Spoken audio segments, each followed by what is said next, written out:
This is the story of a ship.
Company.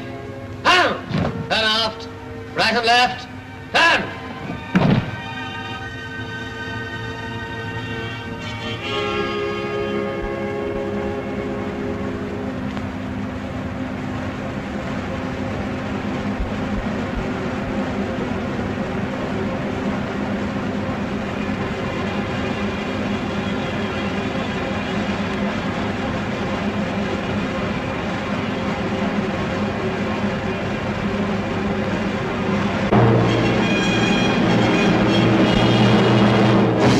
Open fire! Open fire! Shoot!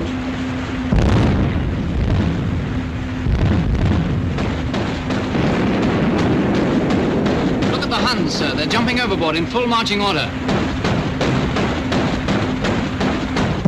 Cool, look at that. Come in. The water's lovely. Go on, look at them! Somebody must have blown a whistle. They're on!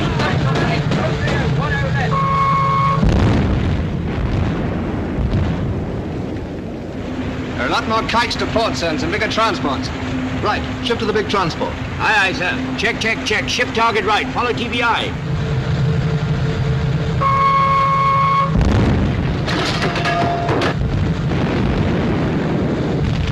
Can I fire torpedoes at the transport, sir? All right, Top, you can get your own moldies off this time, but not more than 2 at any transport. Aye, aye, sir.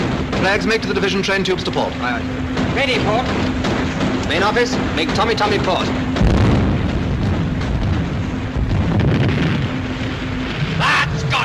Shoot when you see the whites of their eyes. Open 5, 108. Bingo! Fire 1, fire 1.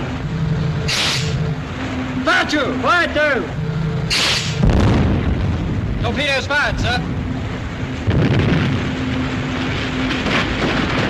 Our Bishop hit, sir, and 1 transport's blown up. There goes another. Big stuff. The rest of the division are doing well. Must be an enemy destroyer, sir. Right. Engage her. Aye, sir. Check. Ship target left. Follow TBI.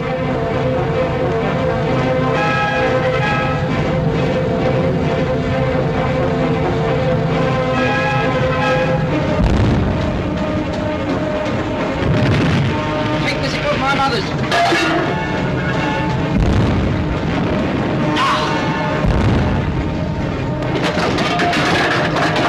Trainer on!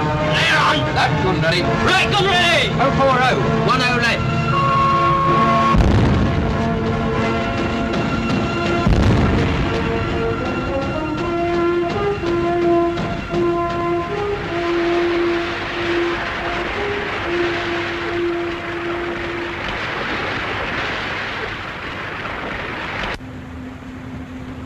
I'll lay you 10 to 1 they were all Germans. Never get the macaronis to tackle a dangerous job like that, not for love nor money.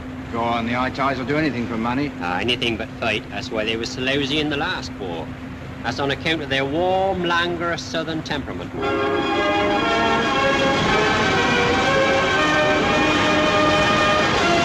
Okay, son. Thanks, Noddy. Thank you.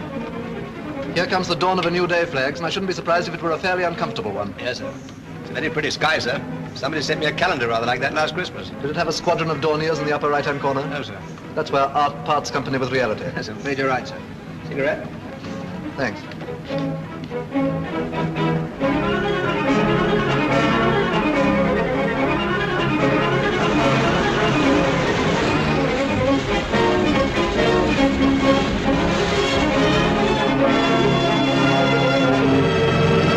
Aircraft inside astern, sir. Angle of sight 20. Looks like a couple of squadrons of Junkers 88s. Starboard 20. Aye, aye, sir. Starboard 20. One blast 20, on the sir. siren. Aye, aye, sir.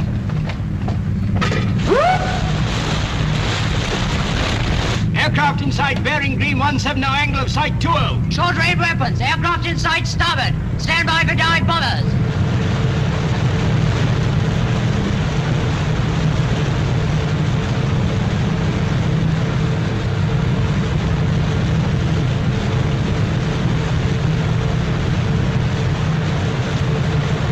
Open fire! Shoot! First wave of diving now. Out of port. Sound 2 blast. Aye, aye, sir. All guns, sector independent.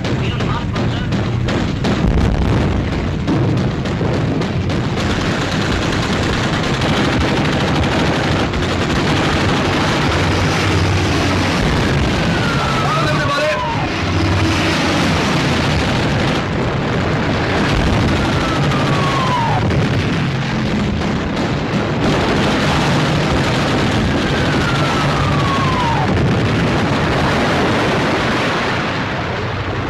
Well, we've got one out of that covey. Try and get 2 next time. All guns shift to the next wave. Red 140. Midship! Short range weapons. Shift to the next wave. Bearing red 140.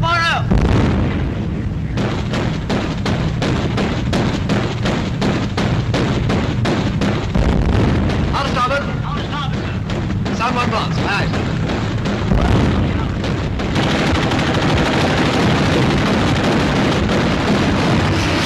Wing that one. Down, everybody.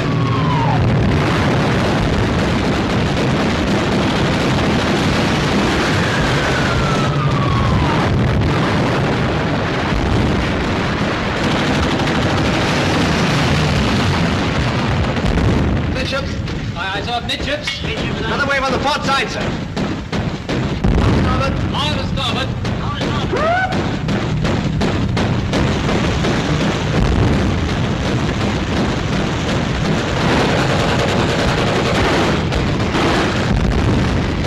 The leader of this wave is coming much lower, sir. You'll probably hit our mast.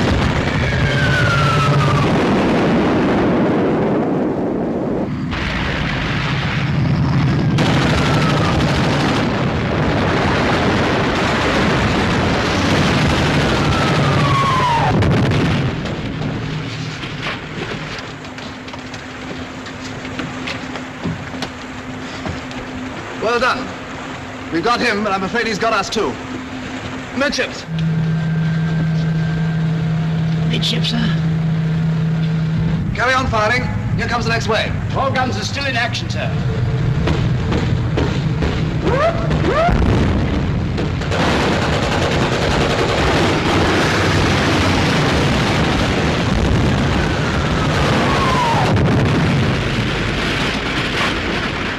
Stop both!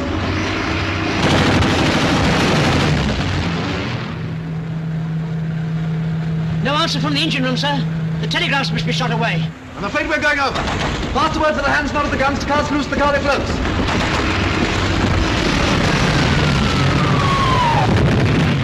Abandon ship!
Satterthwaite be inside the jet?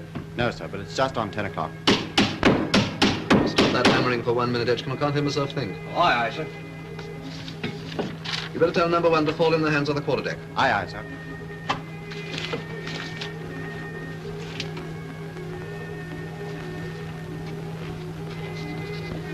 Shall we have it on the desk or the shelf, sir? Shelf for the moment. We'll have the usual one on the desk when you find it. Wedding dress, sir? Yeah.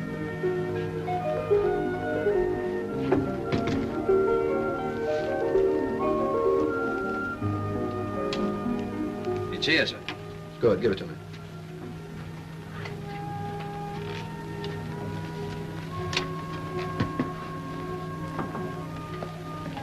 Mr. Satterthwaite's coming on board, sir. Is number 1 bringing him down? Yes, sir. Hands all aft? Yes, sir. Good. Mr. Satterthwaite, sir. Good morning, Satterthwaite. Good morning, Captain Kinross. Everything in order? Certainly. Well, we better get the little ceremony over and then we can go on deck. Were you satisfied with the full power trial? Yes, she's a well-found ship. We'll be hoisting the ensign in a couple of minutes, Edgecombe. You better get your cap and go on deck. Aye, aye, sir. Now then. Are you prepared to take over the ship, sir? Yes. I'll sign for her now.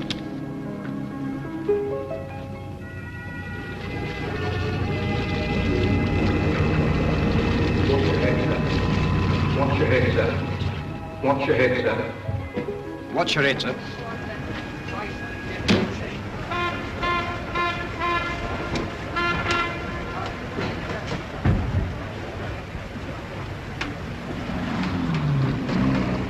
You can smoke if you like, Edgecombe. Oh, thank you, sir. Will you have one, sir? No, thanks. Not at the moment. Heard from you, Mrs. Lately? Yes, sir. I had a letter last week. One of the usuals, full of complaints. Why, what's wrong? Well, mother was took bad again, so I had to go to hospital. That old woman's always in trouble. If you ask me, I think she enjoys it. What's the matter with her? Well, last time it was a back, so this time it's a stomach. It seems she can't keep anything down. And if I know her, it's not for want of trying. I should think you'd be glad to be going to sea again. That's putting it mildly, sir.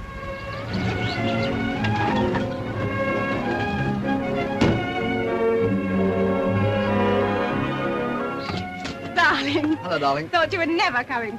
Everything under control? Oh, far from it. We've been in an uproar all day ever since your telegram came. Hello, Bobby. We've been waiting for hours and hours. Mine wanted us to go to bed, but we wouldn't. We saw the ship, Daddy, we saw the ship. We took our tea on the cliffs and saw it go by quite close. Not at Larry her. Oh, that's right, son. She looked beautiful, Teddy. It was thrilling. How fast was she going, Daddy? Was she going 40 knots? Oh, good heavens, no, she's only doing about 20. But she can do more than that, can't she? You bet she can. You might take the car round, Edgecombe, then you can give Ellen a hand with the dinner. Aye, aye, sir. Good evening, Edgecombe. Good evening, ma'am. I hope it's a good dinner. An absolutely starved. Can I tell you what it is, Mummy? Of course you can't. It's a surprise. She mustn't fall. It must. Oh, Bobby, do keep still, there's a dear. How long have you got? Until the morning. Can we come to the the dockyard tomorrow and see her? I'm afraid not, son. I should be too busy. We're commissioning, making a rush job of it. But Mummy promised. Oh, Dad, that's enough, Bobby. You heard what Daddy said. But we shall be able to come on board before you go away, shan't we? Well, we'll make time somehow. When, Daddy? When? Oh, Bobby, don't be so persistent. Children, you know it's really dreadfully late. You really will both have to go to bed. Oh, Mummy. Daddy will come up and say goodnight to you before dinner if you're quick. But I want to hear about the ship, Mummy. I'll tell you all about it in the morning, Bobby. We'll have an early breakfast, and you can fire as many questions at me as you like. If you'll be good, do as your mother tells you and go to bed now. Can I ask questions, too? You never do anything else. Go on. Off you go, both of you. I'll be up in 10 minutes. Promise? Promise. Are you coming up too, Mummy? Yes, darling. All right, come on, Abby. I'll race up. Wait, that's not fair. They've been wild with excitement all day. Darling, you must be exhausted. I'll get you a drink. What would you like, whiskey and soda or a cocktail? Well, seeing as how it's a gala evening, let's have a Kinross special. I guessed it. It's all ready, only wants the ice. I made a private bet of myself that you'd forget to lay in any Cointreau. Wrong again. I had a sort of feeling this was an occasion. Were the trials satisfactory, darling, were you pleased? More than pleased. She's a lovely ship, beautiful manners, does what she's told without a murmur. Why are you making such a rush job of the commissioning? Oh, I don't know. I like getting things done quickly. Is that the only reason? We're living in strange times, darling. It's as well to be prepared for anything. Yes, I suppose it is. Nothing to worry about. No, of course not. Here, try this. It may be a bit too sweet. My love. My love.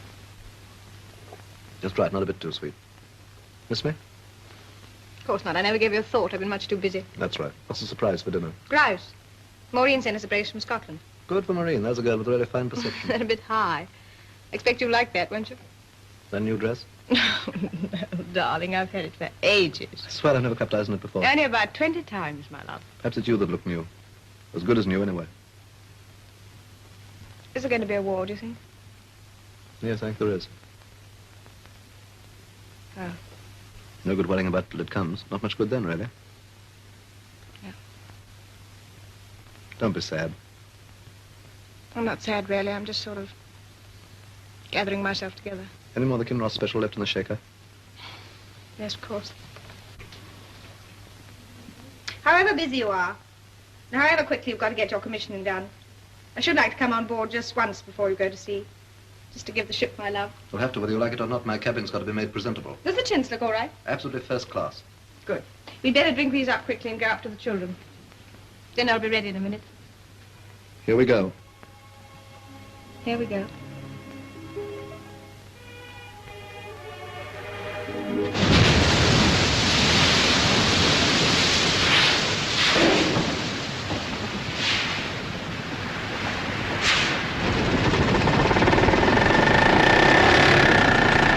Swim to the float!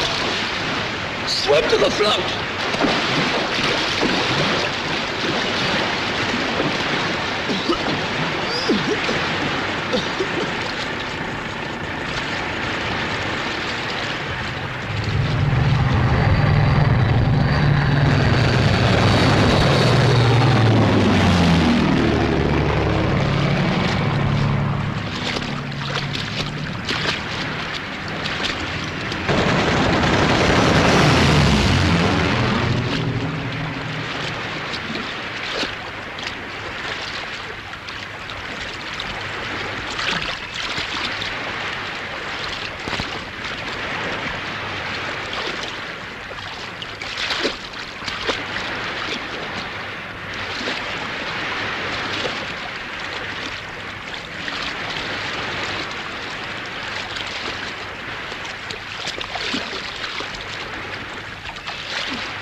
I got some brandy in my jeans.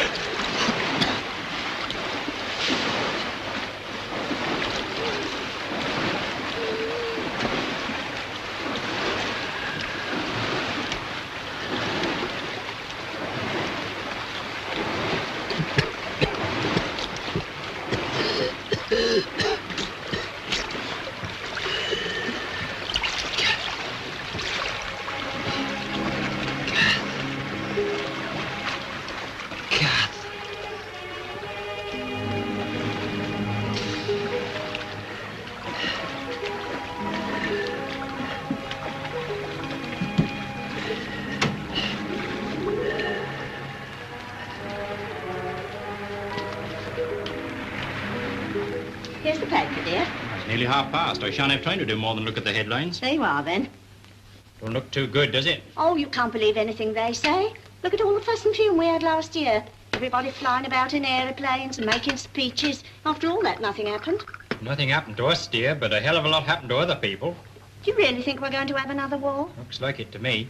Well, I'll believe it when I see it. If you ask me, you're going to see it quicker than you bargained for. I don't believe that Hitler'd be so silly. What would he expect to gain by having a war? World domination. That's what that little rat's after. You mark my words. Well, they haven't got enough to eat in Germany as it is. Mrs. Blackett's nephew, you know the one that travels in underwear, come back from Berlin 2 months ago. He said they was all half-starved. Well, I can't help what Mrs. Blackett's nephew says. I think we're for it. Well, if we have another war, I'd give up, see? After all we went through last time.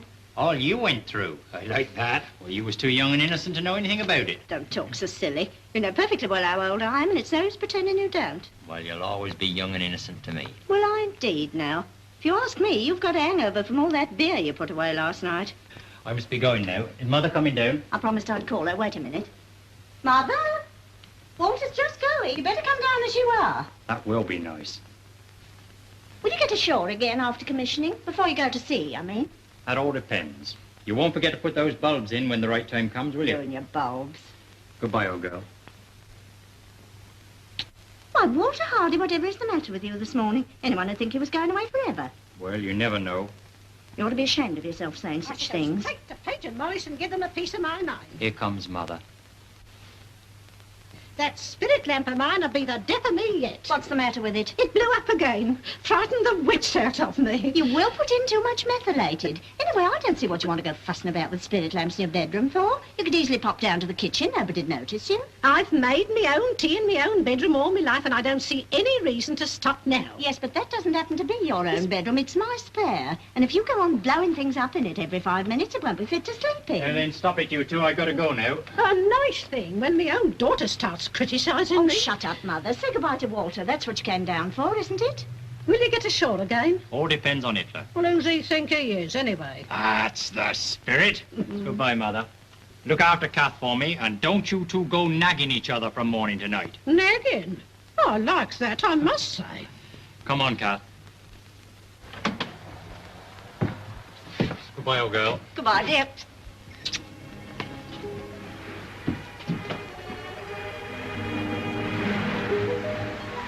Ship's coming in. Huh?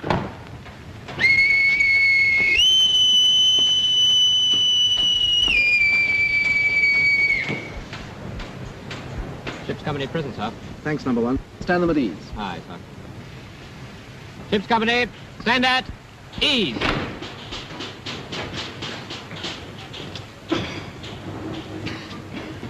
Break ranks and gather round.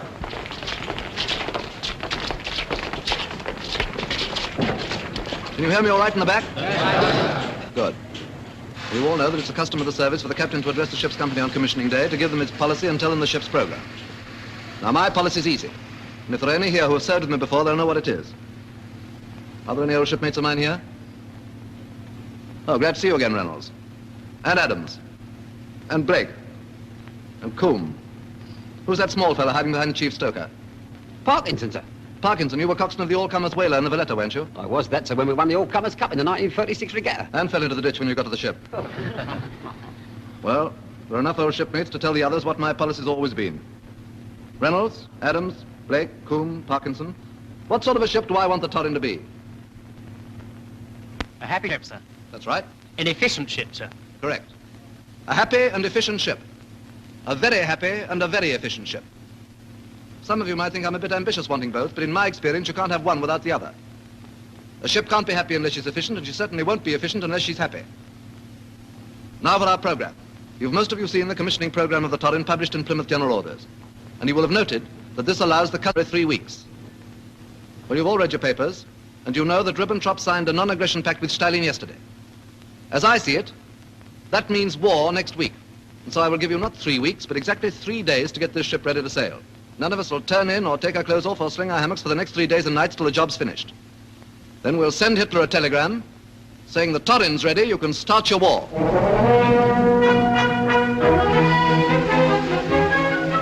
You 4 bring in the sugar, you 6 gas masks, you 4 nutty and canteen stores, and I'll join you and bring in the rum.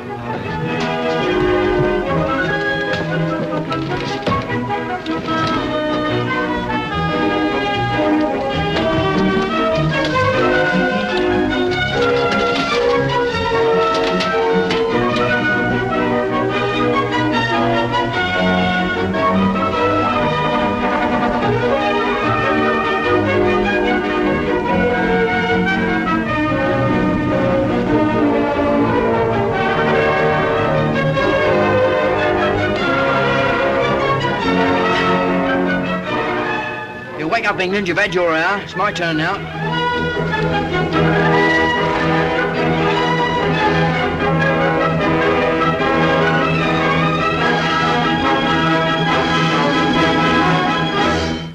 There is an announcement. At 11:15, that is in about 2 minutes, the Prime Minister will broadcast to the nation. Please stand by.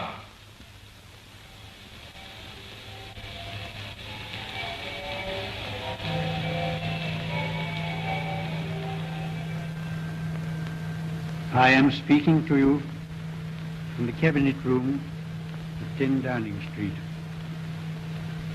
This morning, the British ambassador in Berlin handed the German government a final note stating that unless we heard from them by 11 o'clock, that they were prepared at once to withdraw their troops from Poland, a state of war would exist between us. I have to tell you now that no such undertaking has been received, and that consequently this country is at war with Germany. You can imagine what a bitter blow it is to me. Well, it ain't exactly a bank holiday for us. To win peace.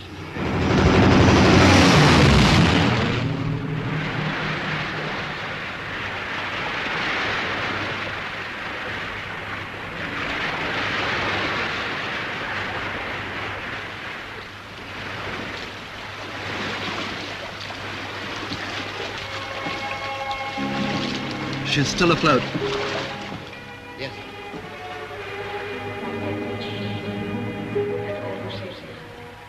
God bless this ship and all who saves it. God bless this ship and all who saves it.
Let us pray.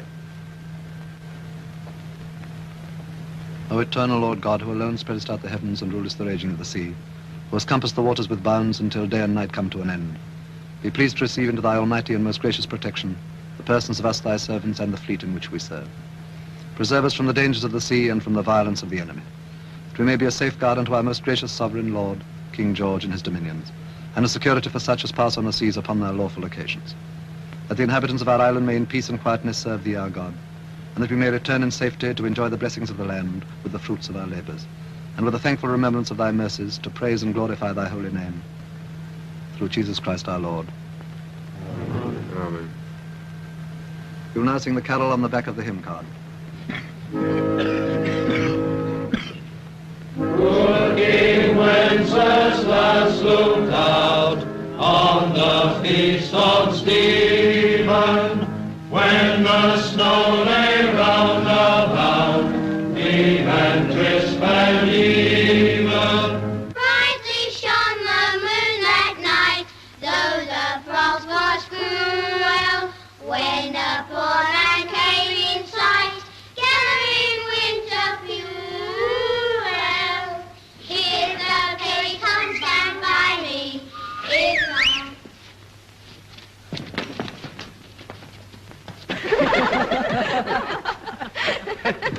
kid's been at it all day. Beats me why their mothers let them do it. Oh, it's the Christmas spirit, Mum. I'll give them Christmas spirit. Coming home with their feet sopping, getting colds and giving them to everybody else. Now then, Mother, this is the time for goodwill towards all men. Can't have you grumbling just if it was an ordinary day. Me grumble? Well, I like that, I must say. I remember in the last war spending Christmas in the Red Sea. We was coming home from Aden. Hot, you could have fried an egg on the deck. The Red Sea can be hot, all right. So can the Persian Gulf. Was out there 2 years ago in the Worcestershire.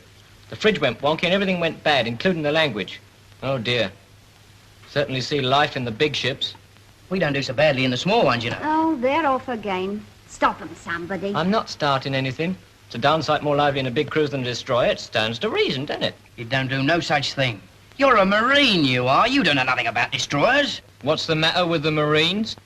Well, Bert, I'm afraid I'll have to tell you. Where would the Navy be if it wasn't for the Marines? If there wasn't a Navy, there wouldn't be no Marines. Oh, shut up, you two. Who cares anyway? Well, that's a nice way to talk and no mistake. You, the mother of a sailor. And the mother-in-law of a Marine. Pass the port wine and don't talk so silly. I'm as dry as a bone. Mum's quite right. What's the sense in arguing? We wasn't arguing. We was having a friendly discussion. You'll be saying next it was a friendly discussion last night in the Green Man. Why, you had the whole place in an uproar. Bert, I'll give you a toast. The Royal Marines. God bless them and an happy Christmas to every man jack of them. Royal Marines. Royal Marines.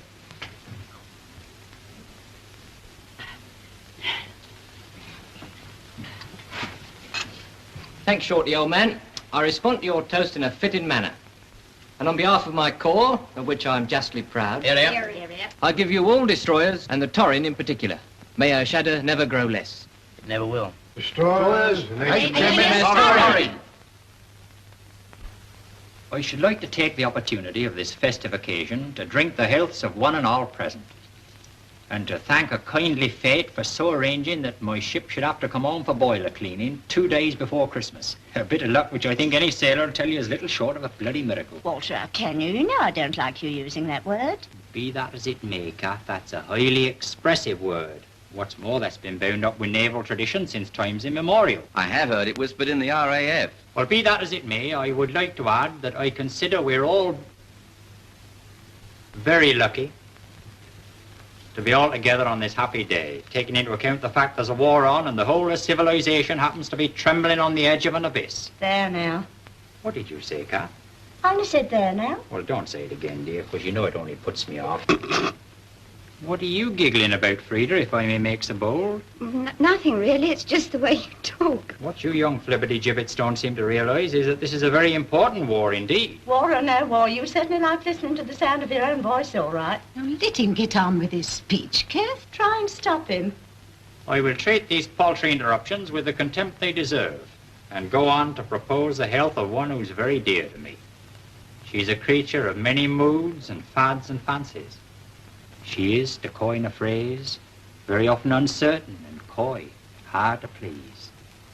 But I'm devoted to her with every fibre of my being, and I hereby swear to be true to her in word and deed, so help me God. Ladies and gentlemen, HMS Torrin. HMS Torrin.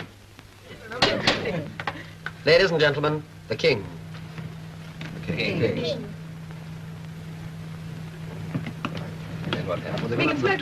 Yes, of course. You promised to pull the first one with me, Mummy. Come on, Mary, take a strong grip and pull. Come on, old girl. Enjoying yourself? Very, very much. That's absolutely wicked. You ought to have a hat made like. Doesn't the tree look sweet? Alex and I spent hours fixing it. It's the best Christmas I've ever had. Is it? Yes. Stop whispering, you two. You know, Robin, you really oughtn't to have put them next to each other. We ought to drink to them. Come on, everybody. To the newly betrothed. The newly betrothed. Newly betrothed. What's betrothed, Daddy? The beginning of the end, my boy. Well, on behalf of my fiancée and myself, thank you very kindly. As Flags and Maureen are so bashful, I think it only right and proper that you should make a speech, Alex. Oh, no, honestly, I couldn't. Come on, Alex. Oh, Teddy, I'll never pay you for this. Oh, dear. What am I to say? Happy Christmas. Just you wait. Come on now, silence everybody. Her Worship the Lady Mary is about to declare the bazaar open. Don't let it get you down, Alex. Ladies and gentlemen, I'll begin by taking my husband's advice. Hooray! And wishing you all a very happy Christmas. I'm sure Elizabeth and June will back me up when I say I'm going to deliver on behalf of all wretched naval wives, a word of warning to Maureen, who's been unwise enough to decide to join our ranks. Dear Maureen, we all wish you every possible happiness. But I think it only fair to tell you in advance exactly what you're in for. Shame, shame. Speaking from bitter experience, I can only say that the wife of a sailor is most profoundly to be pitied. To begin with, her home life, what there is of it, has no stability whatever. She can never really settle down. She moves through a succession of other people's houses, flats, and furnished rooms. She finds herself having to grapple with domestic problems in Bermuda, Malta, or Weymouth. We will not deal with the question of pay. That is altogether too painful. What we will deal with is the most important disillusionment of all. And that is... Stop her, somebody. This is rank mutiny. And that is that wherever she goes, there is always in her life a permanent and undefeated rival, her husband's ship. Whether it be a battleship or a sloop, a submarine or a destroyer, it holds first place in his heart. It comes before wife, home, children, everything. Some of us try to fight this and get badly mauled in the process. Others, like myself, resign themselves to the inevitable. That is what you will have to do, my poor Maureen. That is what we all have to do if we want any peace of mind at all. Ladies and gentlemen, I give you my rival. It's extraordinary that anyone could be so fond and so proud of their most implacable enemy. This ship. God bless this ship and all who sail in her.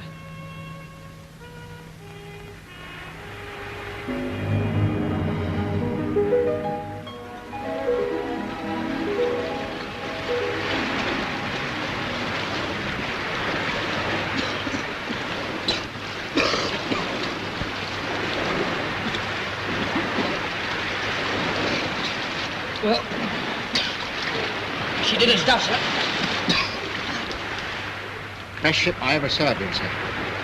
That goes for me too, sir. Makes one feel sort of lost, doesn't it? Very happy and a very efficient ship, sir.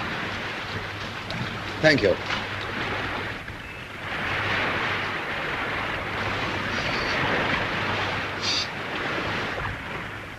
Better wipe your face, Edgecombe. You don't want to get that oil fuel in your eyes. Aye, aye, sir. Well, you know what I like now? Nice hot cup of tea. I'd like a nice beer myself. Look out! Here come the bastards back again. Keep your heads down, get as low as you can. Miss Butterfingers.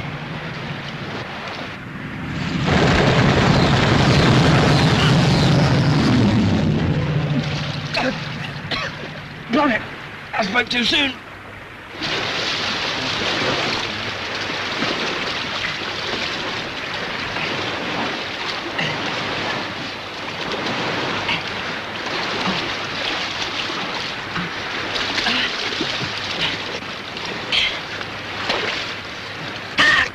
To get you badly? Don't rightly know, sir. Knife, somebody. Cut his sleeve carefully.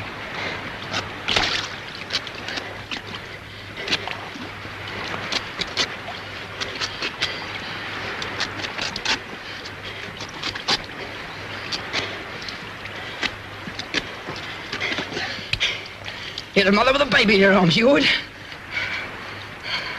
Oh, look, boys. Shot through the heart. I always did hate the sight of blood. Piece of rag, somebody.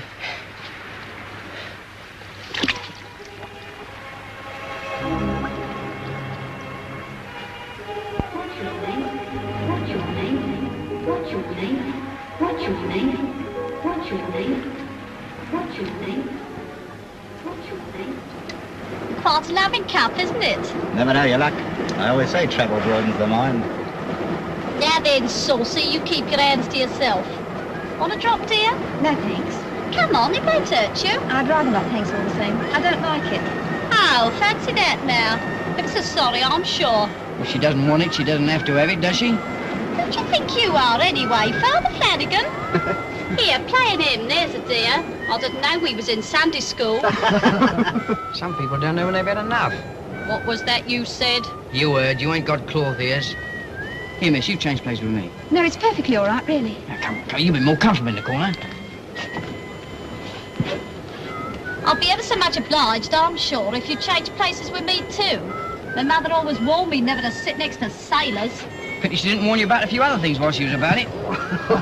Shut up, arguing, pal. You'll have a fag. Life's too short.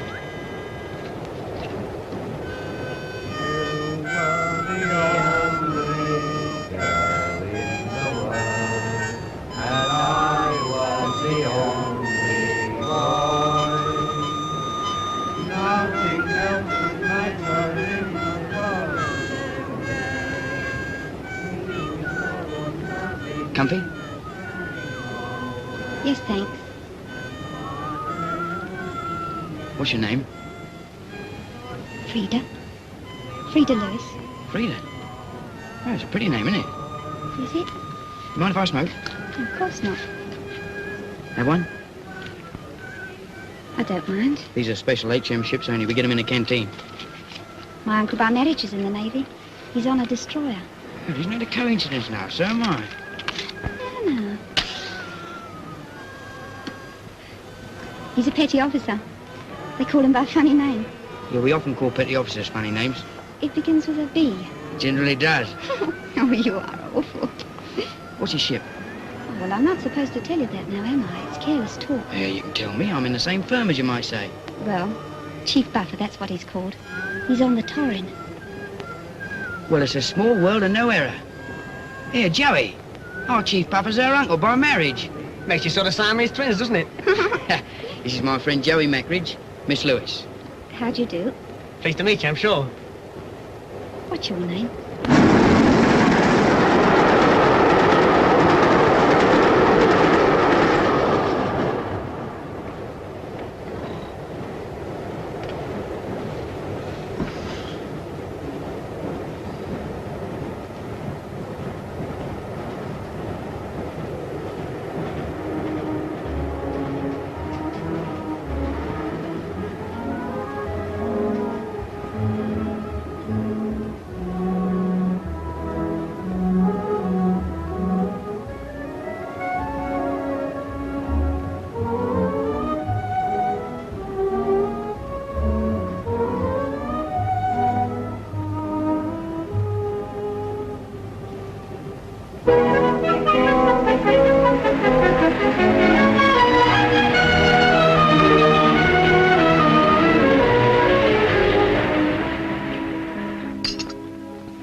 Funny house meeting like that, wasn't it? Yes. Sort of unexpected. Yes. That long train, all them people in it. And I had to pick on that one carriage. It's fate, I shouldn't wonder. Yeah, I feel that way too. Well, I suppose we ought really to be going now. Yeah, I suppose we ought. Your family will be wondering what's happened to you. Well, I'm wondering that myself. Well, can you? Does your aunt let you go out much? Oh, yes, she doesn't mind. Well, not so long as I don't get back too late. Well, what's the matter with tomorrow night, then? Here, we might go to the old Palais de Dance. Do you like dancing? Oh, yes. Well, that's a date, then. 6:30 under the clock, Victoria Station. Oh, you don't waste much time, do you? Well, I can't afford to. I've only got short weekend leave. Oh, it's not very long, is it?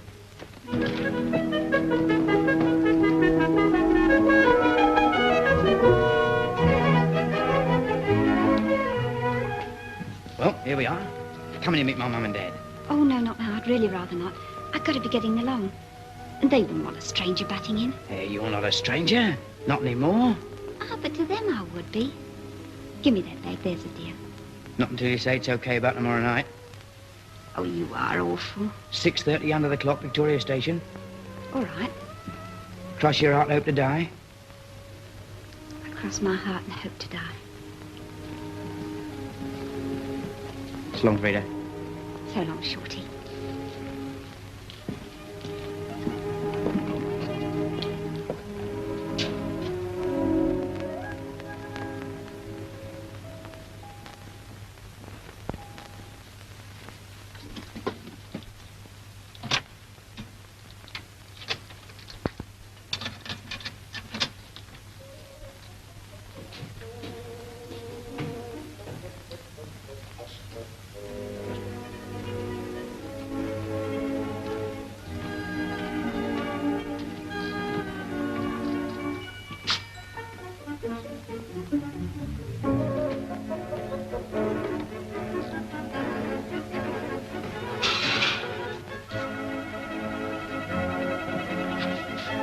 Mum. Shotty Blake! Oh! You ought to be ashamed of yourself and no mistake. Your telegram only arrived half an hour ago. Never said what time you was coming nor nothing. Well, I'm here okay, aren't I? Sound in wind and limb. You can't grumble. Oh, you bad boy, you! May! Shorty's home! Dad! Dad! Doesn't he look well? How's the war going, son? See any submarines?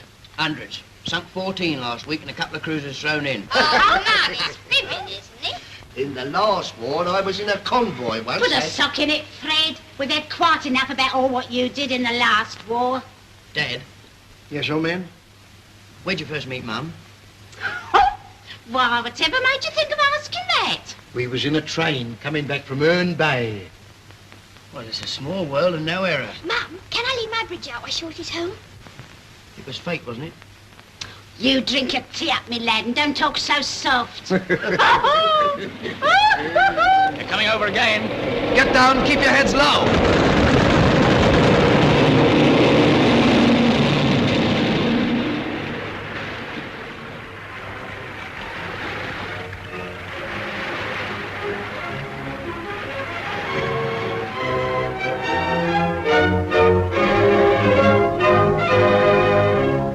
Now, nice and still, everybody, please. Steady. A nice smile. It seems only yesterday it was in a scrap. Hold it. Bye, Mum. Good luck, old man.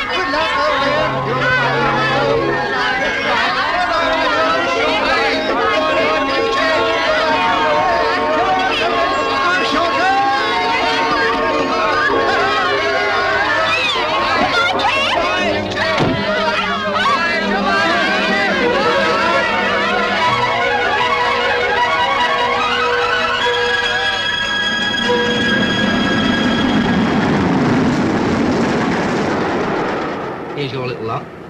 Now then, cheerio, Mrs. Blake. Oh, it does sound funny, doesn't it? You'll get used to it. Oh, well, there's one thing I shall never get used to, and that's you going away all the time. Well, it's your own fault for marrying a sailor. That's fairly asking for trouble, that is. Can't trust any of 'em an inch. Wives in every port, always coming home unexpected and catching you having tea with the lodger. Oh, well, I'm the one that'll be the lodger if I'm going to live with Kath when you're at sea. I've been for a whole week yet. Think of it. 7 whole days of glorious life. You'll like being with Kath, won't you? Of course I shall. It's just you being away and me wondering what's happening to you that I won't like. Proceed with the following operations as ordered. 1, give us a kiss. 2, chuck us another of Mum's sandwiches. 3, cheer up and remember this isn't a funeral, it's an honeymoon. And 4, give us another kiss. Now then, ship's company, chat! Oh, little Shorty, you're crashing me blouse. Someone will see us. Oh, Karen! Hello, Blake. What are you doing here? I'm on my honeymoon, sir. Well, that's splendid. Congratulations. Thank you, sir. This is my wife, Mrs. Blake. How do you do? Well, pleased to meet you, I'm sure. Alex, come and meet one of my shipmates and his wife. They've just been married. Ordnance Seaman Blake, Mrs. Blake, my wife. How do you do? Ma'am. I hope you'll be very happy. Thanks, Elsa. We're old friends. He practically saved my life when I came on board the other day. My foot slipped on the gangway and I nearly as anything fell overboard. Do you remember? Yes. Are you going to live in Plymouth? Yes, that is, when he goes to sea again. Chief Petty Officer Hardy is her uncle by marriage, sir, so she's going to live at their place for the duration, as you might say. But we're spending the next few days in Torquay. Very nice, too. Just you begin as you intend to go on, Mrs. Blake. Keep him in order. My wife rules me with a rod of iron. It's really been quite successful so far, hasn't it, darling? Don't talk such nonsense. I'm never allowed to have my own way over anything. Well, we won't interrupt you any longer. Don't forget to report him to me if he doesn't behave himself. Goodbye, and very best of luck. Thanks very much. Goodbye. Thank you, sir. Goodbye for the present, sir. Goodbye. Have a good time. Enjoy your leave. Thank you, sir. Coincidence about them going to Torquay for their honeymoon, wasn't it? Yes, I thought about that at the time, but I didn't want to go on about it. That first quarrel we had, do you remember? When you went stamping off to listen to the band all by yourself and came back in tears half an hour later. That was only because they were playing the Blue Danube. You know, that always makes me feel sort of pent up and emotional. That wasn't why you were in tears, and it's no use you pretending it was. If I was in tears at all, which I hotly deny, it was probably because that was the very first time I discovered what a horrible, disagreeable character you have. Still, it was a good honeymoon, as honeymoons go. Went awfully quickly.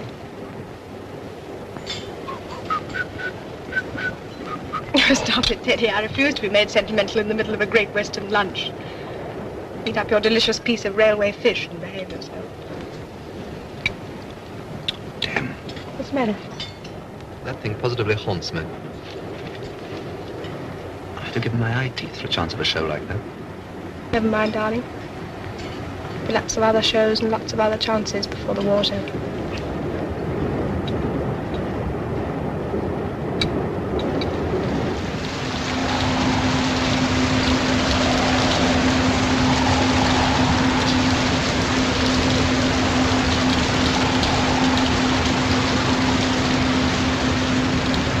I believe some damn poet at some time or other wrote a very appealing little piece about the tiny feet of the rain.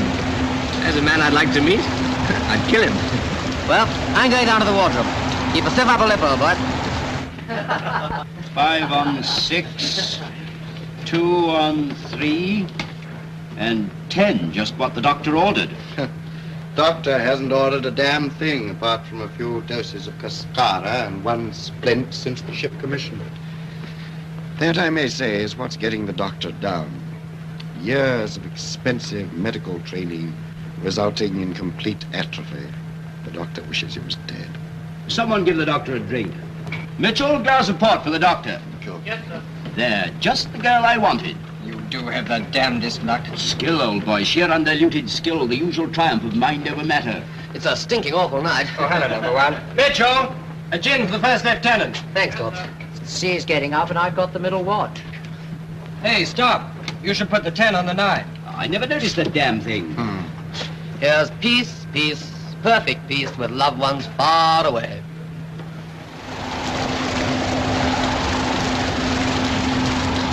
Feeling all right, old man?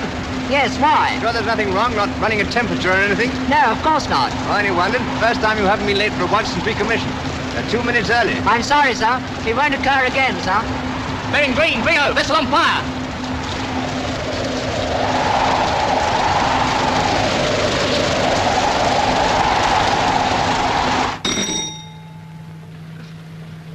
Yes? Captain, sir, vessel on fire, bearing green 30. Press the alarm rattlers.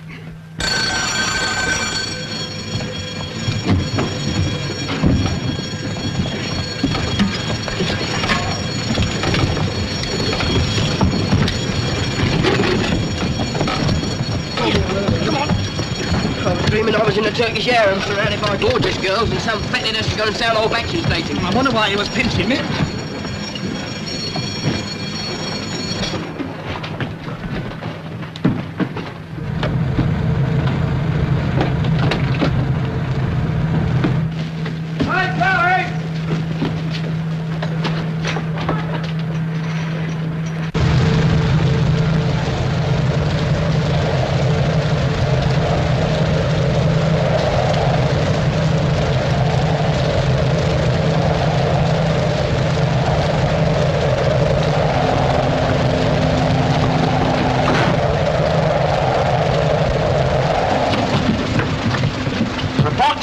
When call's up and cleared away.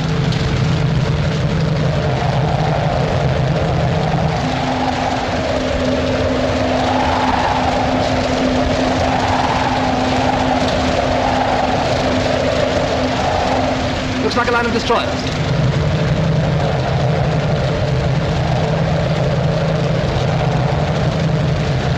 Number 1 gun cleared away, ball clear. Number 2 gun cleared away, ball clear. Number 3 gun cleared away. Ball clear. All guns closed up and cleared away. Communications tested, sir. All quarters closed up to action stations up. Very good. Open fire. Open shutters. Star shell commence. Open shutters. Star shell. Commence, commence, commence. Well done, guns. We beat them to it.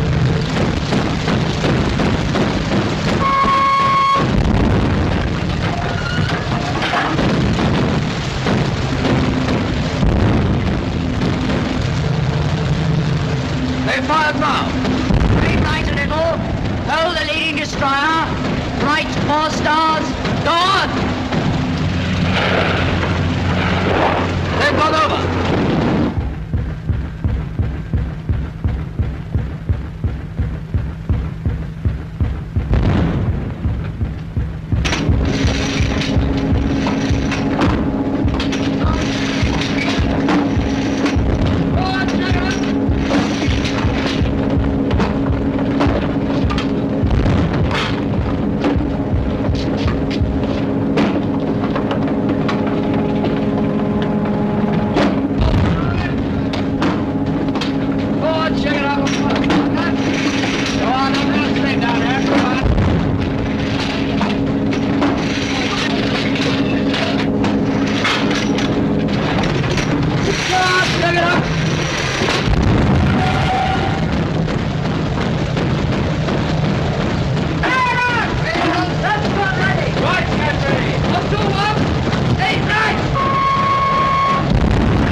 Star shell! Star shell, check, check, check!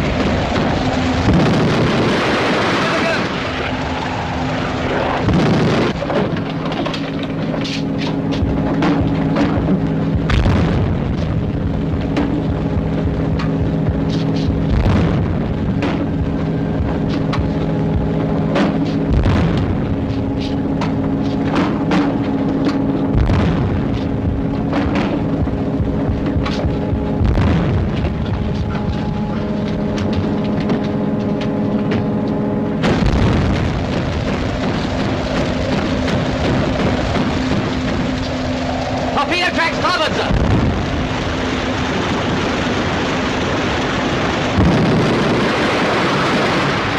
Stop board, midships. Close all watertight doors, jettison topway. Keep those guns firing. Flags, use the box lamp. Make Tremont take over, continue chase. The power's off, sir. Number 1 and number 2 mounting. Carry on firing.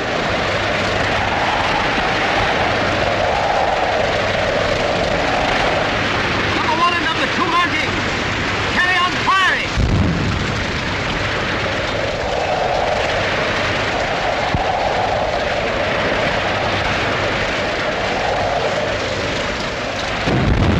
Number 1 and number 2 mounting.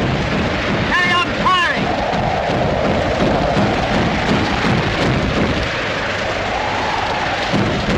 Number 1 and number 2 mounting. Carry on firing.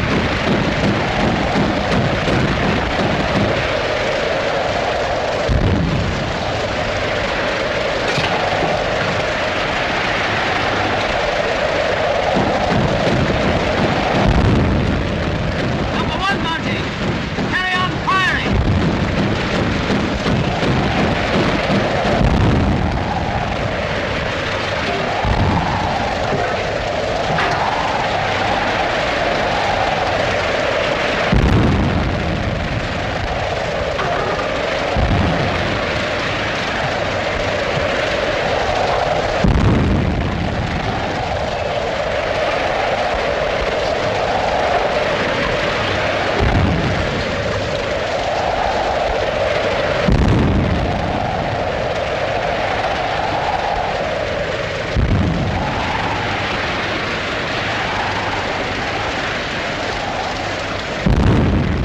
Let me know when you're ready.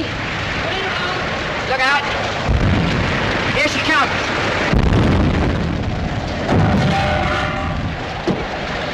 What's the damage, number 1? Let's take bulkheads are being short up and look as if they'll be all right, sir.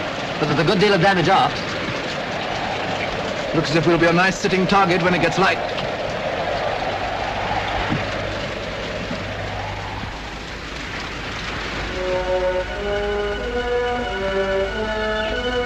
Is Captain D alive? Yes, old chap. You haven't succeeded to the command of this flotilla yet. What did you do to Jerry? One, the rest escaped in a smoke screen, but one was badly damaged. Not too bad. Tell Tancred to take me in tow. Aye, aye, sir. How far are we from home, pilot? About 120 miles, sir. Snoddy. Sir? Ask the first lieutenant if he's all ready to tow forward. Aye, sir. We've got all the guns working in hand, sir. Good. We shall need them, I expect.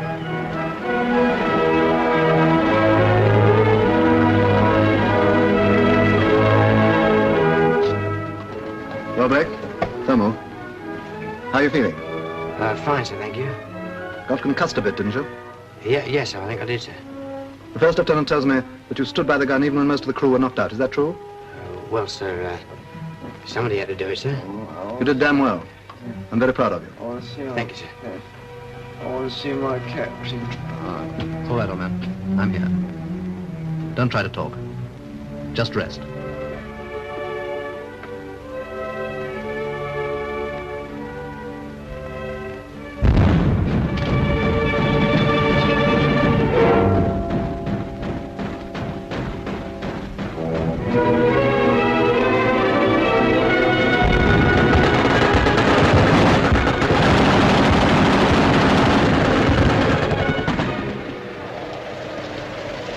The bulkhead's holding all right, number 1? Yes, sir, they're taking it very well. How far have we made good the last 2 days, pilot? We're about halfway there, sir.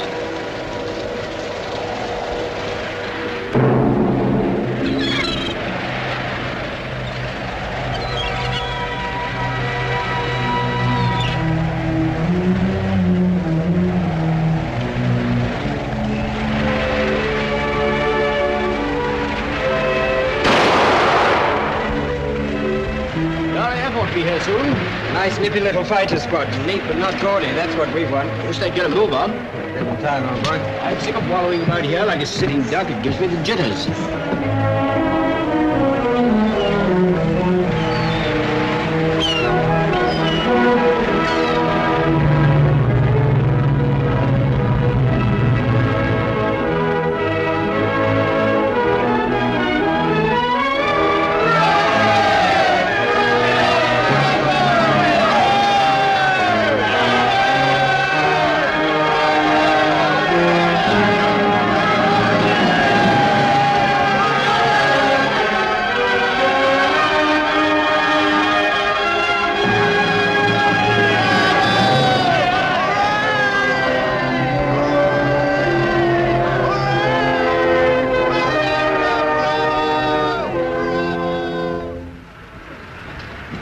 Make yourselves comfortable, we're all pretty tired.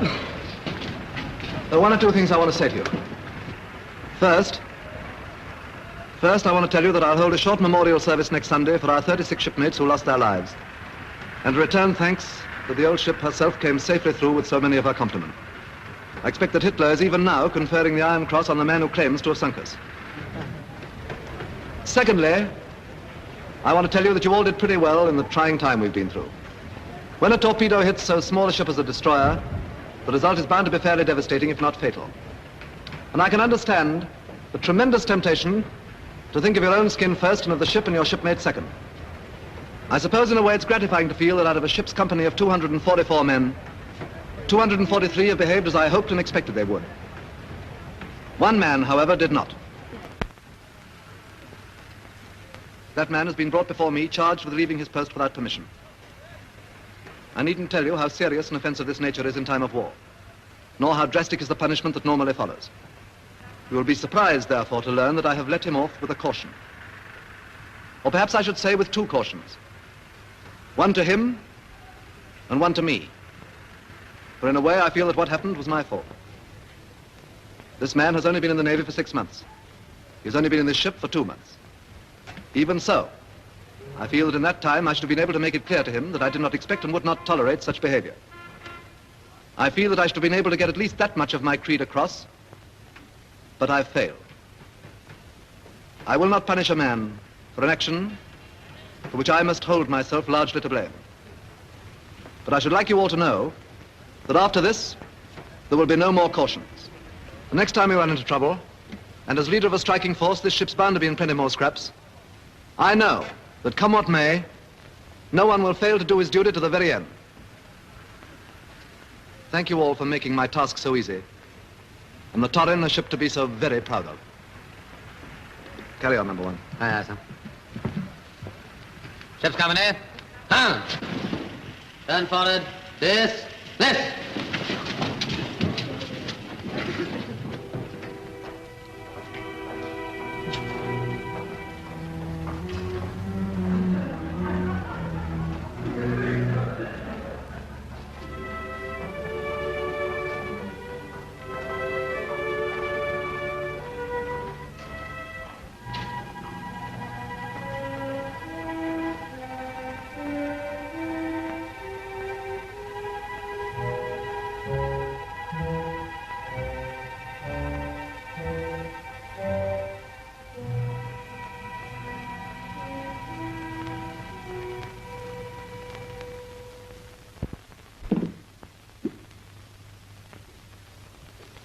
Okay, I've got to close up now. It's no use your staying on any longer. You can't have any more to drink. It's after hours. Well, what's the matter with having some music? If you've got a penny, you can have it. If you haven't, you can't. I have. Well, put it in the slot then. That's what it's there for. Oh, well.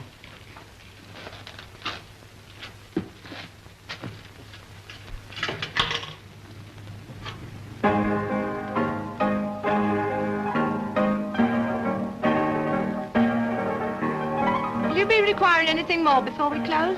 Look here, miss. Judging by all I've had tonight, I ought to be drunk, see? I want to be drunk. I want to be drunk more than I've ever wanted anything in my whole life. Who says sailors don't care?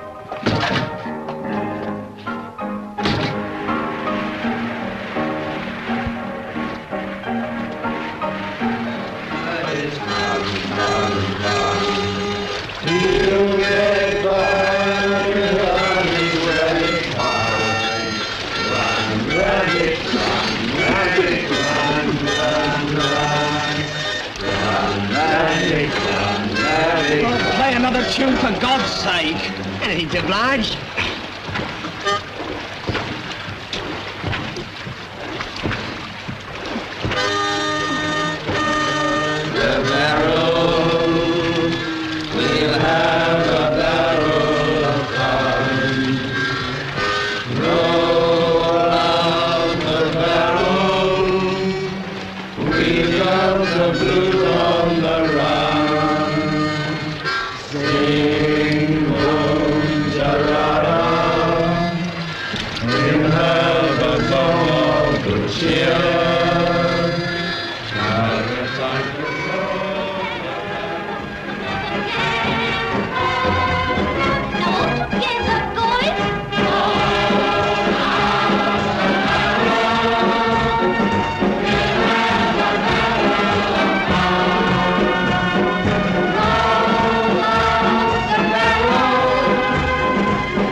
Goodbye, Walter. Goodbye, Frida. Don't go overexerting yourself now. Sure, Kat. Be good. Go on, Frida. Go on up to the gate with him. I'll wait here.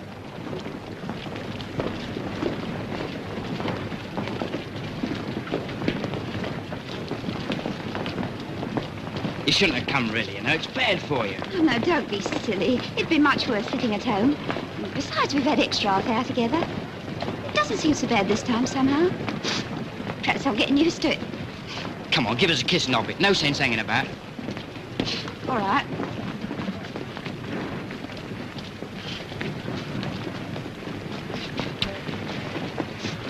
Now then, none of that. Go on, be a good boy. Don't get your feet wet.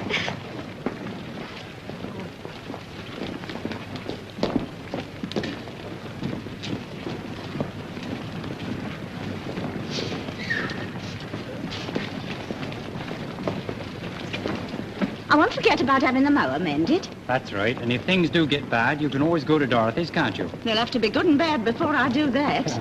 All right, obstinate. Cheerio. Cheerio.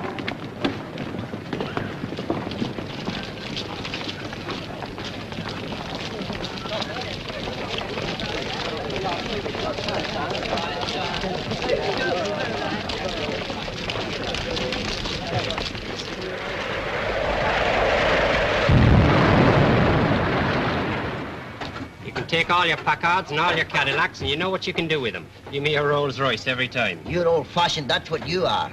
Time marches on, you know. What are the king of? A Daimler. I suppose you think that's old-fashioned, too. Well, so it is compared to a snappy 1940 Packard. You couldn't have the king whizzing along the streets in a flash roadster, could you? Who said anything about roadsters? I said before, and I'll say it again. There isn't nothing on land or sea to touch a good old conservative British make. Give me a Daimler every time. You wanted a Rolls Royce just now. You can't have both, you know. Looks like profiteering. Now, look here, old man. Oh, give it a rest, will you? I will. How do you spell porpoise? P-O-R-P-O-U-S, I suppose. Why? I was trying to explain to my missus we've been escorting a convoy of them.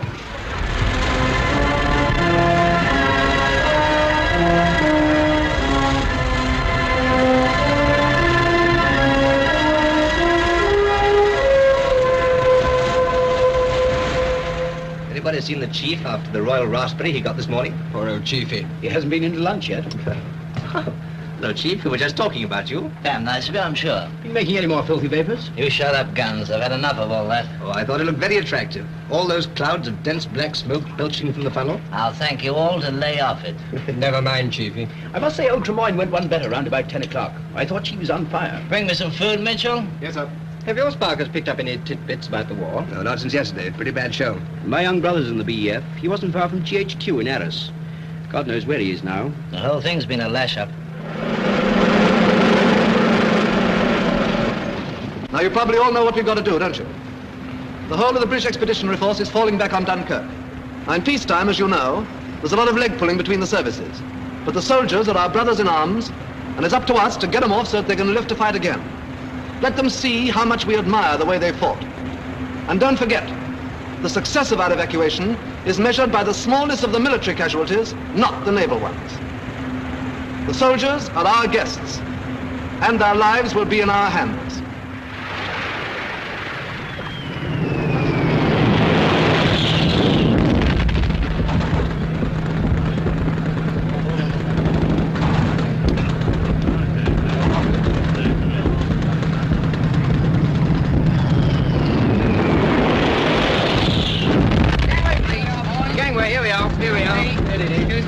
Mind your backs.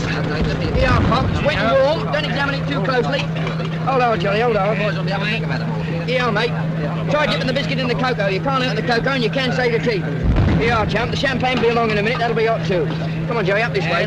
Mind your backs, please. The woman's work is never done. Here, mate. Coming up. Here. Hey, don't you want none? Can't hold it, son. My hair's gone wonky. Go off, Mo. Here, Joey, give us a couple of them biscuits. Yeah, yeah.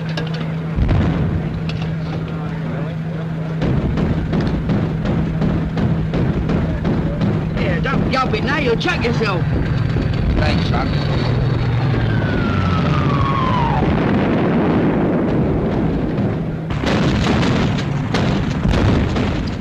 Why did we never think of this for 11s in the mess, Jasper? It's damn good.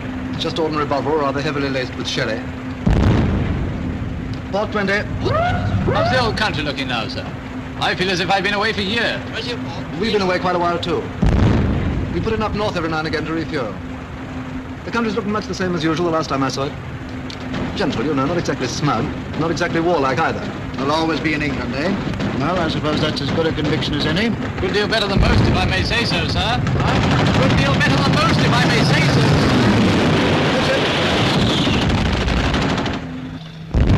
Here, tell me it's a nice cup of cocoa. Want the biscuit? Go on, leave it. You might fancy it later. I never thought I'd be so glad to see a cup of cocoa. That's right, shall I have another go? Come on. Come on, John, what's better with your boots, all? Lord, what a swallow. You're lovely. Have some more. We're getting quite close. Good old white cliffs of Dover. Look better with the sun on them. Still can't have everything, I suppose. Yeah, I'm lucky to see him at all, sir. Quite right, Jasper. Haven't had a chance to thank you for all you've done for Skinross. The Navy's put up a fine show. I hope you don't think we're not grateful. Perhaps you'd care to dine one night when you get a spot of leave. Thanks, I'd love to. Good. Well, we'd better get below, Jasper, start lining up the troops. I expect you'll be wanting to push off again as soon as possible. Yes, you've struck rather a busy day. Well, goodbye for the present. Goodbye. Forgive me for not coming down with you. Goodbye, sir. Thanks very much. Goodbye. Good luck. Just ordinary Bovril and sherry. Just ordinary Bovril and sherry. Good. Thanks.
Quick, march! Quick, right, quick, right!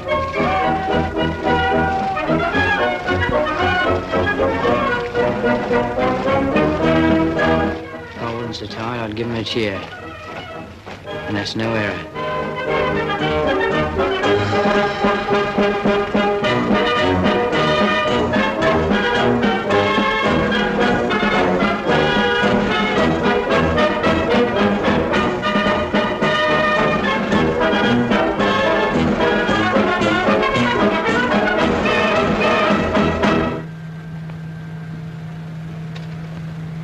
Ready to slip, number one? Let go aft. Pull on your spring forward. Slow ahead, starboard, pilot.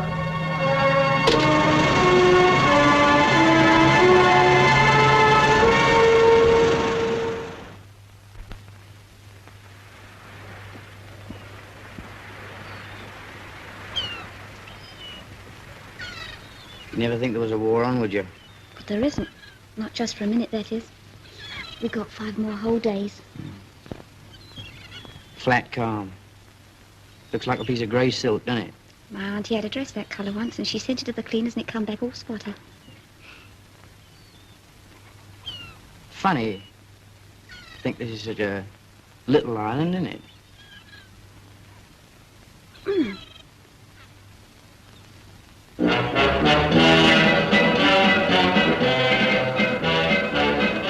He's got France now, and France is only 20 miles from England.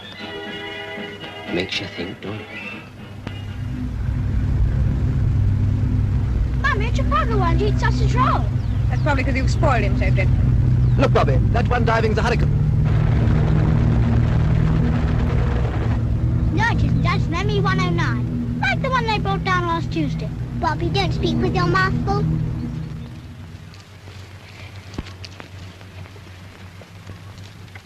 What a perfectly lovely day it's been. Lovely for us, I mean. I suppose that's very selfish of me, isn't it? Extremely. I can't believe it's so dreadfully wrong to forget the war now and again.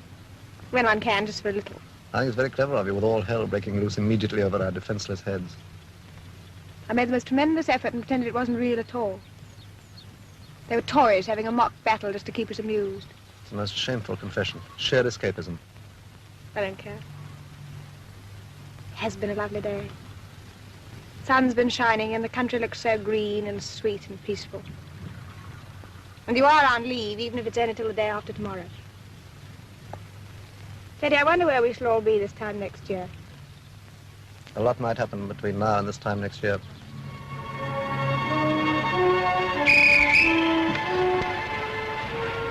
Take care of yourself, my darling.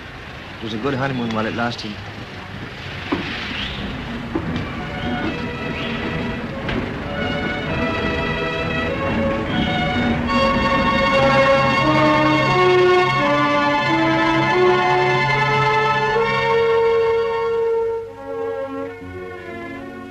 Tweedledee smiled gently and began again. The sun was shining on the sea, shining with all his might. He did his very best to make the billows smooth and bright.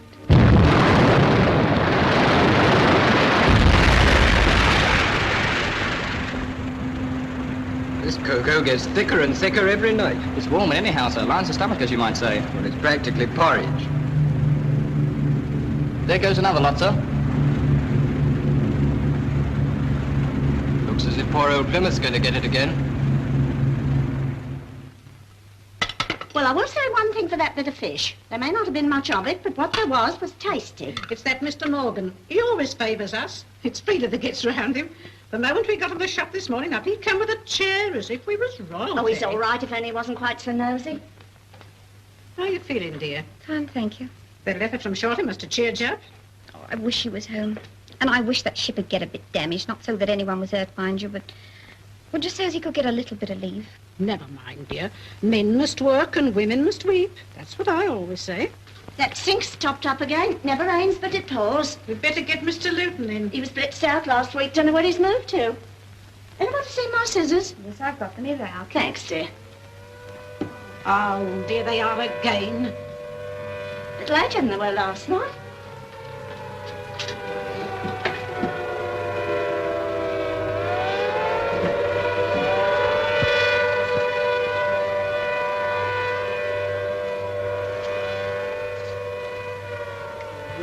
down to the shelter, Frida. Oh, please don't start all that again, Auntie. You know I hate being shut up down there. It makes me feel sick. I'd much rather stay up here. I would, really. But in your condition, dear, I honestly think... No use, Mother. Why don't you leave her alone? It's all but if I knew being so calm and collected. But I tell you one thing, here and now, my nerves won't stand much more of this night after night, and that's the truth. You can go down to the shelter if you want to. Nobody's stopping you. Try as I may, I can't understand why you won't shut up the house and evacuate. Told you white on blue in the face. When you could go away somewhere quiet. Seems just plain silly to sit here and ask for it. Could go away. Where, I should like to know? Well, Dorothy for a start. She's got a spare room. Thank you for nothing. I've slept in it. It may be a bit poky, but it's safe. Now, once and for all, Mother, will you do me a favour and shut up about this? I've told you how I feel, and that's that. This is Walter's home, see? And he expects to find me in it when he comes back on leave. What do you suppose he'd think if he turned up unexpected one day and found the house locked up and me hiding somewhere in the country? Might only have a few hours. That'd be a nice thing, wouldn't it? Well, you could let him know where we were, couldn't you? Oh, it's we now, is it? I thought there was a catch in it. Kathleen Hardy. How can you say such a thing to your own mother?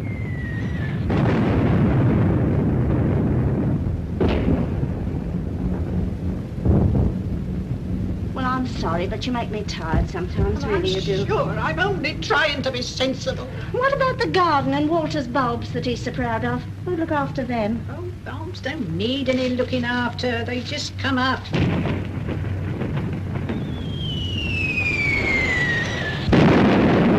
on, Frida. Under the stairs you go. Your chair's all ready for you. Oh, I'm all right here, Kath. I am really. Never mind about that. Just do as you're told. There's a good girl. We leave the door open like we did before, so you won't feel lonely. Come on. I'll bring you sewing. Light's quite good in the hall.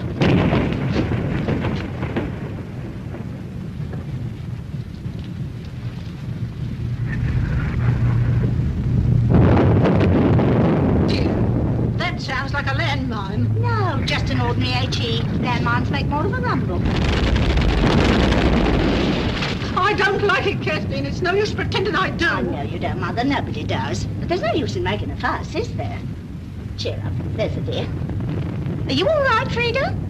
Yes, thanks. If you're cold, I can run up and get you an eider-down. I'm quite warm. We'll have some tea in a minute anyway, just to keep us going.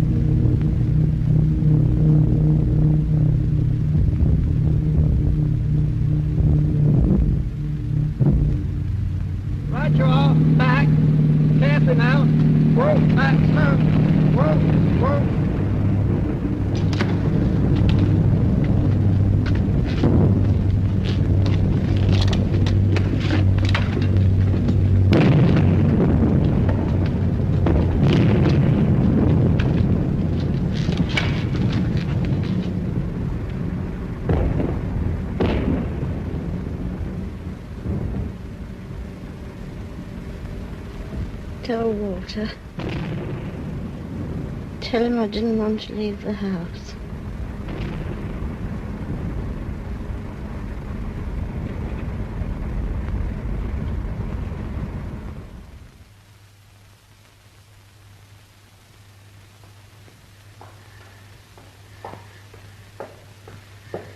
Nurse. Nurse. Is it all over? Yes, dear. It's all over. Don't worry. Mother and child doing well.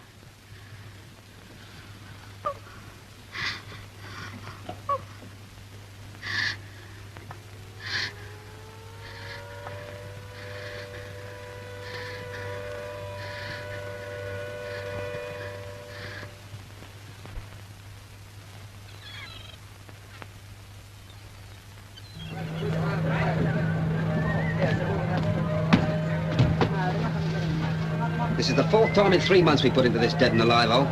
Don't worry, Cop will be off again tonight, I should wonder. I know. There's no need to rub it in, but I'm chock-a-block with this place. Where could you go if you could get ashore? Look at it. Nothing but sheep and seagulls. Not even a tree. What do you expect in the north of Scotland? A blinking casino? There must be one bottle of beer somewhere in Scotland. Just one wonderful bottle of beer. Well, here comes Posty, anyway. Edgecombe, Blake, here we are, Shorty. All right. Stick it on the table, will you? My hands are wet. Jordan, I expect it's a bill for my tailor. Buckridge. Only one. That's right. From my young sister. After months of mucking about in the North Ruddy Sea, all I get's a letter from my young sister. Shut up, grumbling for a bit, can't you? Cheer up, it may be bad news. Oh, dear, more trouble. What's up? Some fathead left the lid off the coal hole. My old woman fell down it. Joey! Joey! It's come! The baby's come. It weighs 7 pounds and it's a boy. Here, listen what she says. It was born in the middle of a blitz. What's the matter? Kath Hardy. Kath and her mother. The old house went and they got killed. Mrs. Hardy? Yeah, my missus was living with him, you know.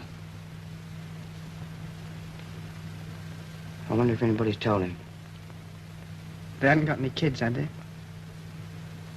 No, they ain't got no kids. Oh.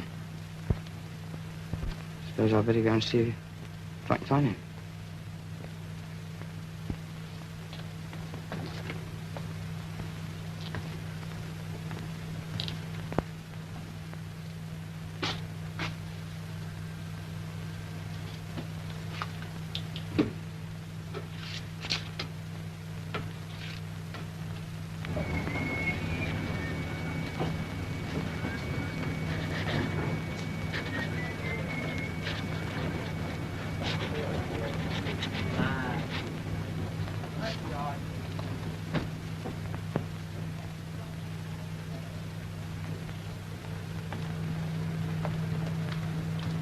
Hello, Shorty.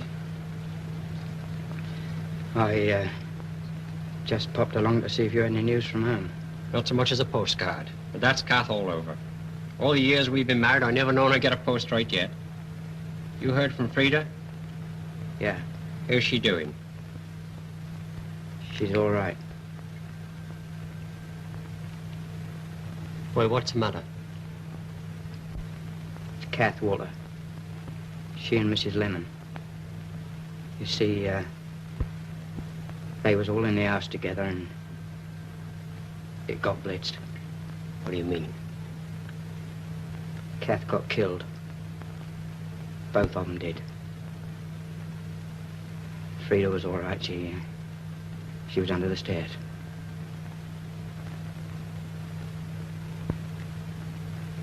Oh, I see. So, I thought I'd better come along and tell you, seeing that... Thanks, son. I'm much obliged. I'm much obliged.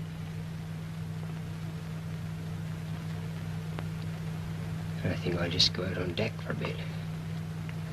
Righto.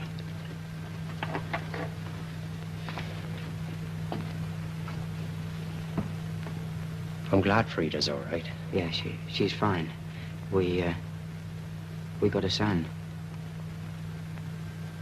I'm glad. Congratulations.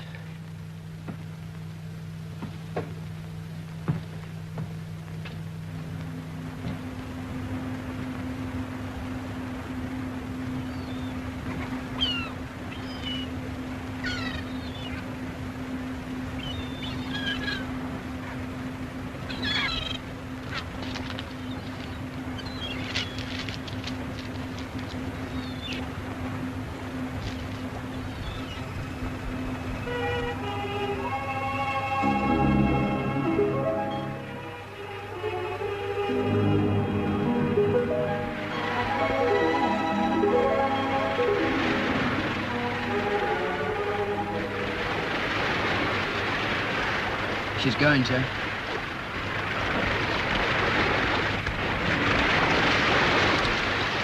Three cheers for the ship.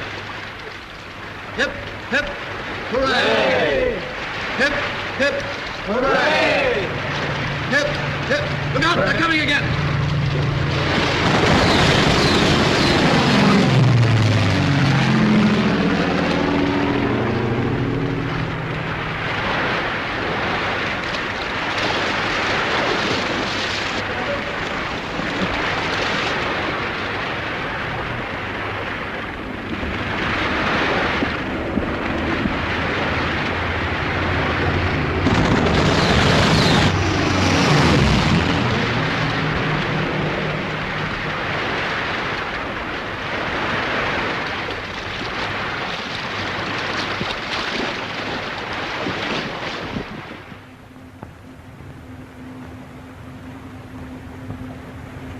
Dark object floating off starboard bow, sir. Looks like a raft. You're right, yeoman. Stand by to pick up survivors. Aye, sir.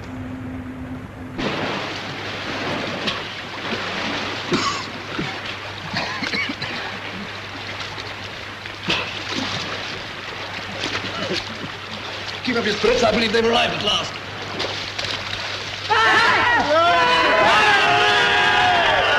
One of the old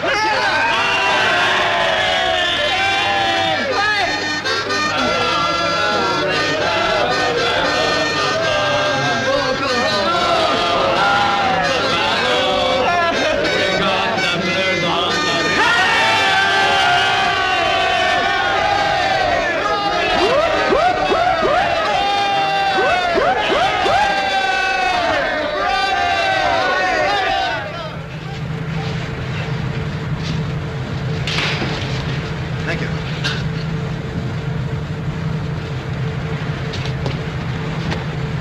I'm damn glad to see you, sir. Thanks, number one. Captain sends his compliments. Hopes are all right, sir. Fine, thank you. Tell him from me. I warned him.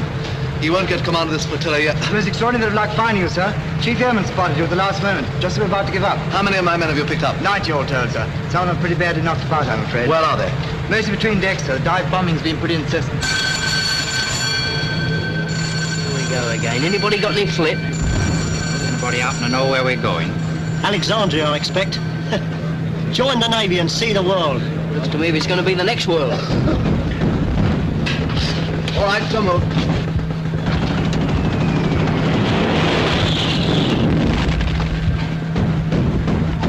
Glad you're okay, sir. Thanks, Sir. Well, we're getting a bit worried about you, sir. Nothing like a good swim before breakfast. That's right, sir. That's it, stop.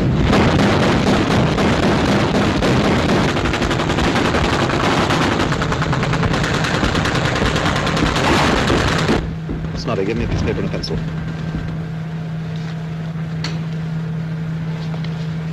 Right. It's number 17. Just turn out of the high street. All right, I've got the address straight. I'll let her know. Thank you.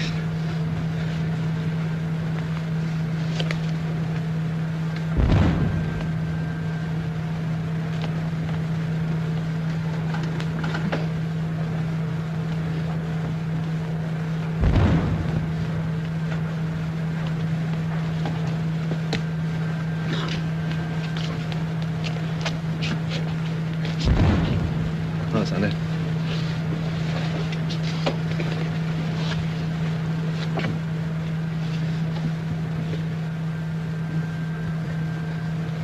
Try it a little louder, son. I can't quite hear. 24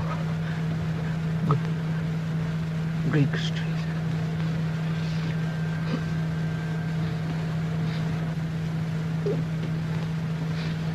All right, don't worry. I'll write and tell them they can be proud of you.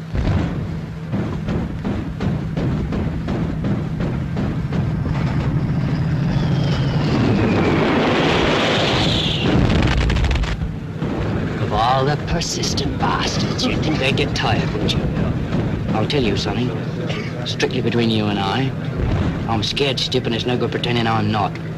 If I could be at a gun or something, I shouldn't mind, but this sitting about and asking for it's beginning to get me down. Brace up. Remember Nelson. Yeah, look what happened to him.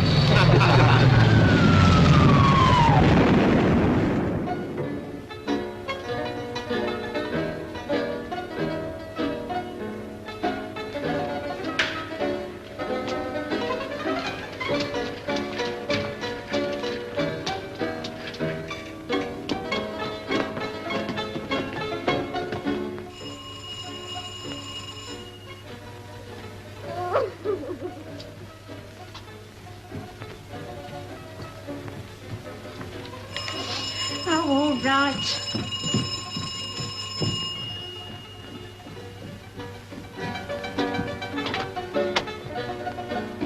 Name and plate? Yes, name Blake. Yeah. Thanks.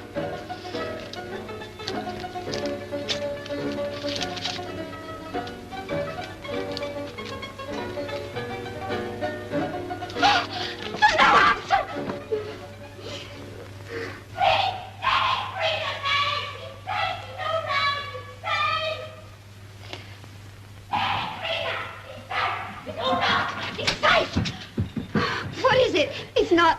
It's from him. He sent a telegram. It's from him himself. He's all right. My boy's all right. But the ship went down, didn't it? It said so in the papers. Look.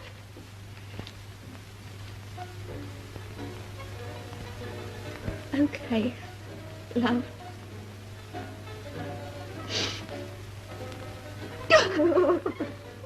There, dear.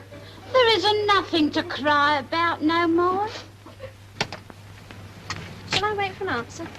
Oh, just a minute, I'll see. Can we go down to the village after tea, Mommy? I want to go on my bicycle. I want to go on my bicycle, too. You can't. You've got a flat tire. But I'm going to pump it off again.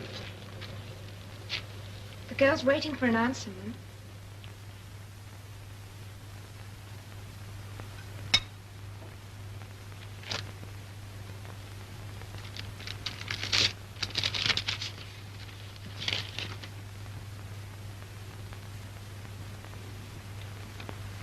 There's no answer. Tell Mrs. Bates and John it's from the captain and everything's all right. I'm so glad, Mum. Thank you, Emily.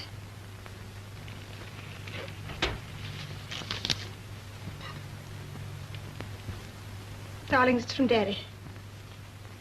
He was picked up and taken to Alexandria. He's quite safe. Oh, Mommy!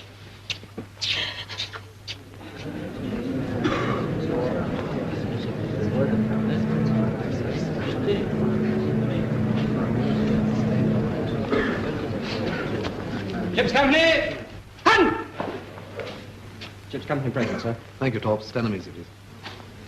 Ship's company, stand at ease. Stand easy.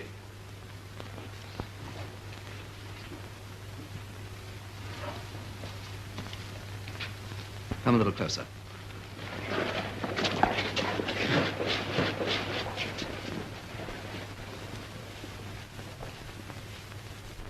I've come to say goodbye to the few of you who are left.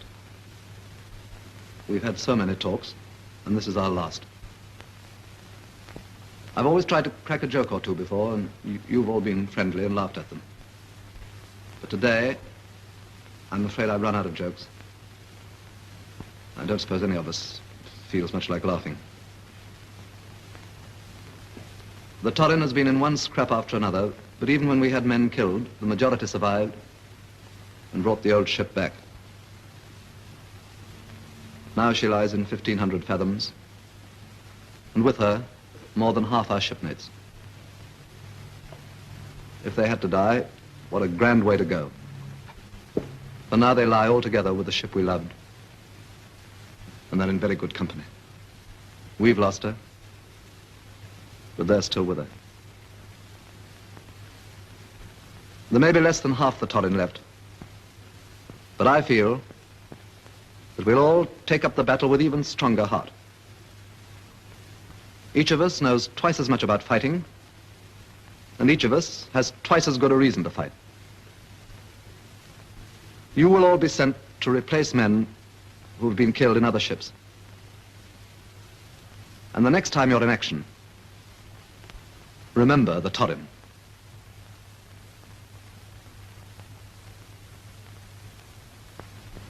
I should like to add that there isn't one of you that I wouldn't be proud and honored to serve with again. Goodbye. Good luck. And thank you all from the bottom of my heart.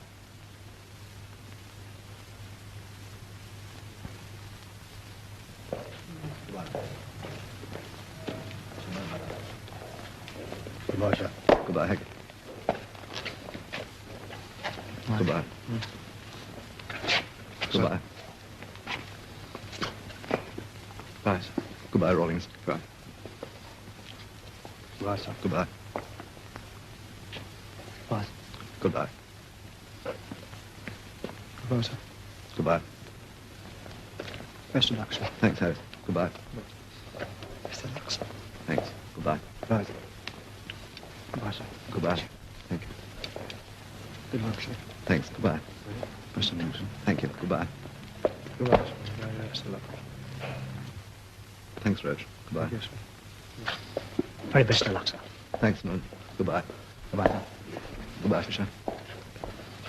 Goodbye, sir. Goodbye, Morelli. Bye, Hollett. Goodbye, sir. Bye, Edgecombe. Goodbye, sir. Bon voyage. Thanks, Roddy. Bye, sir. Goodbye, McFitch. Good luck, sir. Thanks, Blake. Goodbye. Goodbye, sir. Goodbye, sir. Goodbye, Hardy.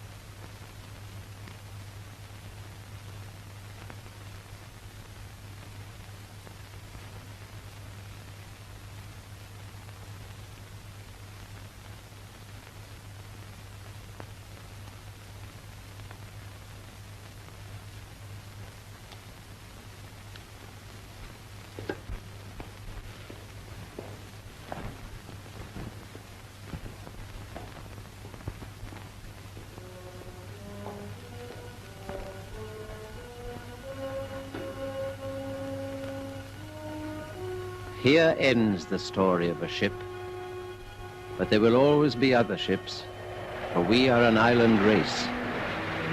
Through all our centuries, the sea has ruled our destiny. There will always be other ships and men to sail in them. It is these men, in peace or war, to whom we owe so much.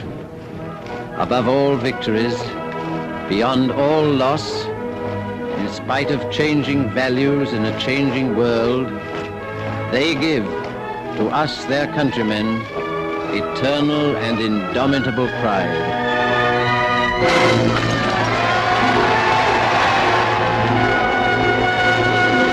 Open fire! God bless our ships and all who sail in them.